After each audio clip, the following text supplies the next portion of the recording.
हाय, मैं रवि के बिंदास बोल में आपका स्वागत है। आयुष्मान कार्ड अब ओपीडी में नहीं लगेंगे। रामनगर में कई मरीज बड़े परेशान हो रहे हैं और कई लोगों ने मुझे ये बोला कि रामनगर के हॉस्पिटल ने यानी जो पीपीपी मोड में उन्होंने आयुष्मान कार्ड अपनी ओर से बंद कर दिए। तो क्या इसमें सच्चाई है और कैसे ये आयुष्मान कार्ड अब ओपीडी में लागू नहीं होंगे? सर, स्वागत है आपका हमारे सबसे पहले चैनल। सबसे पहले तो आपको बहुत बहुत धन्यवाद रवि जी।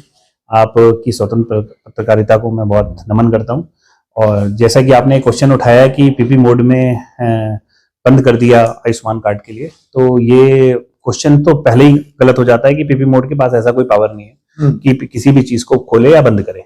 यहाँ पे जो भी दरें होती हैं सरकार के द्वारा, जो सरकारी सीएमएस के द्वारा या ऊपर अधिकारियों के द्वारा हम निर्धारित की जाती है, हम उसी को फॉलो करते हैं। तो अभी आपने मुझे बताया कि आयुष्मान कार्ड इस वक्त ओपीडी में नहीं चलेंगे।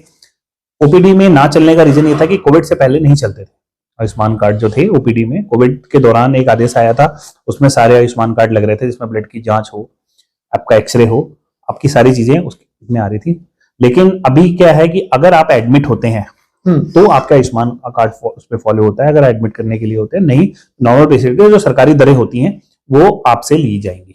अच्छा, आप भी कहेंगे कोरोना काल के दौरान सरकार ने ये नियम बना दिया था कि जो कोई भी अगर आएगा ओपीडी में भी आयुष्मान कार्ड चलेगा। हाँ जी। तो जो प्राइवेट हॉस्पिटल है वहां भी ये नियम लागू था। बिल्कुल सब जगह लागू था।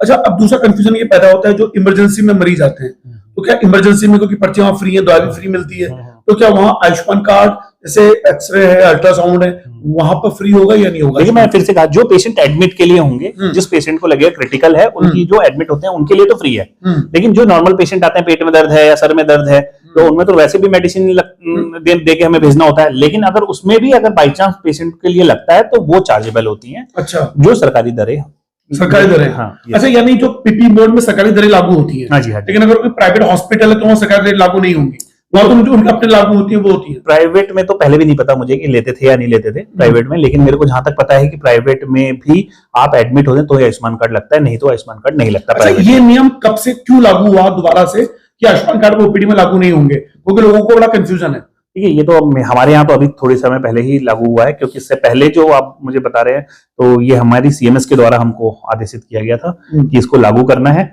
और वहां पे क्यों लागू है, ज्यादा अच्छे से आंसर सीएमएस दे सकते हैं। देंगे। सर, मैं एक सवाल और पूछूंगा आपसे, अगर कोई एक्सीडेंटल केस आता है, उसका अगर एक्सरे हो, अल्ट्रासाउंड हो, तो वो आयुष्मान कार्ड में फ्री होगा या नहीं होगा? क्योंकि आके अगर आपने रेफर कर दिया उसको, तो रेफर करने से पहले उसके अगर एक्सरे भी हो, अल्ट्रासाउंड भी हो रहा है, ब्लड टेस्ट भी हो रहा है, तो क्या वो आयुष्मान कार्ड के दायरे में आएंगे या नहीं आएंगे? देखिए रवि जी, जो भी आपके एक्सीडेंटल केस आ रहे हैं उसमें सारी चीजें, अगर बाई चांस पेशेंट के साथ कोई फैमिली वाला नहीं है या कोई वो नहीं है, उसके लिए सारी चीजें फ्री रहती हैं। पहले भी है, हर मैटर में। हाँ, उसमें आपके सबके सारे ट्रीटमेंट फ्री रहते हैं, उसके पीआई की जाती है, पुलिस उसके बाद आती है, अपनी इंक्वायरी करती है, उसमें सारे फ्री रहती हैं। जो क्रिटिकल केसेस हैं उसमें ऑलरेडी पहले उसमें तो आयुष्मान की भी जरूरत नहीं पड़ती है, आयुष्मान कार्ड। तो फिलहाल मुझे उम्मीद करता हूँ कि रामनगर के लोग या पूरे उत्तराखंड में ये लोग समझ चुके होंगे कि आयुष्मान कार्ड कोरोना काल से तो पहले से ही 24 घंटे जो एडमिट रहेगा उसके लिए लागू था, ओपीडी में नहीं था।